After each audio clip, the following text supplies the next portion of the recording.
It is now my pleasure to invite on stage the dynamic and inspiring Vice Chairperson of our institution, Anjali Ma'am, a leader whose vision continues to light the way forward for all of us. Vande Mataram. My dear shining stars, teachers, parents, Pramini Ma'am, Asha Ma'am, Deepa Ma'am, and respected Vinodji. My hemoglobin actually goes up every time I look at your bright and happy faces. A huge congratulations to all our prize winners today. You've worked so hard. And a big round of applause for every single one of you. Because this year, you have learned a lot of new things. You've made new friends and you've grown a little taller and a lot smarter. Each one of you is like a little magician, you know. Your mind is a treasure box filled with so much magic, wonderful ideas, colorful drawings, amazing stories. And please, I ask you to never let this magic fade from your minds. And I'd like to tell you a very short story.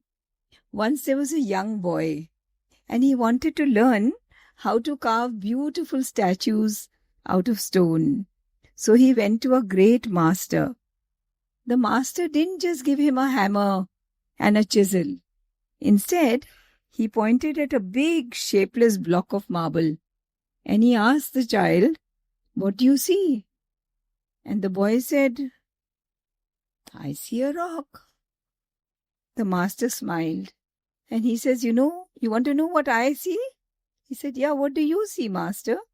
And the master said, "When I look at the rock, I see an angel. I see an angel which is waiting to be set free." My dear children, your wonderful teachers and your loving parents are your gurus, your masters. They look at you and they don't just see a student. They see a future scientist. They see a brilliant artist. They see an amazing leader. They see an angel inside you. They are here to help you to discover the incredible person that you are meant to be. And each one of us has a story within us. And similarly, our Ramayana, our Mahabharata, and the stories from Upanishads, the stories from Sri Krishna's stories from Bhagavatam are full of interesting stories. They're all full of interesting stories. But some people call these stories mythology. Do you know where the word mythology comes from? It comes from the word myth. And what does myth mean? Myth means a popular misconception. Myth comes from the Sanskrit word. Tell me, who can tell me? Mithya, which means false, untrue, incorrect, deceptive, illusory. Our Ramayana, our Mahabharata, our stories of Krishna, these are stories from the Upanishads, stories from the Vedas also. They are not mithya. They are our itihas. They are an integral part of our history. And we are natural inheritors of this itihas. So if you ever hear somebody calling this mythology, please object. Now I'll end with one story from our itihas, from the Ramayana. So when Sri Ram had to go to Lanka ji to get back Sita ji, so he stood on this side of the ocean and he said, "Arey Baba, now how will we cross this vast ocean?" And the Vanars, the bears and the squirrels, you all know the story. They all started writing Sri Ram on the stones and they started throwing them with great devotion. And the stones were floating and they created a nice bridge. And though the bridge spanned the entire distance from Kanyakumari right up to Sri Lanka, but the bridge was very fragile. It was very narrow and very fragile. And seeing its slender form, doubt crept into their hearts. How will this vast army climb onto the bridge and move to the other end? It is so fragile. If we start walking on it, it may collapse. And then how will we reach Sri Lanka? What if the bridge breaks? Now, seeing all this doubt, Maryada Purushottam Ram, he spoke very gently. He said, I'll walk first. Because why you all should take a chance? I'll take the chance. The moment Sri Ram placed his secret feet upon the bridge, the hidden forces of nature awakened, the forces under the bridge, the aquatic forces. From the depths of the water, all the aquatic beings emerged, gathering together all their forces, and they gathered at the foundation of the bridge.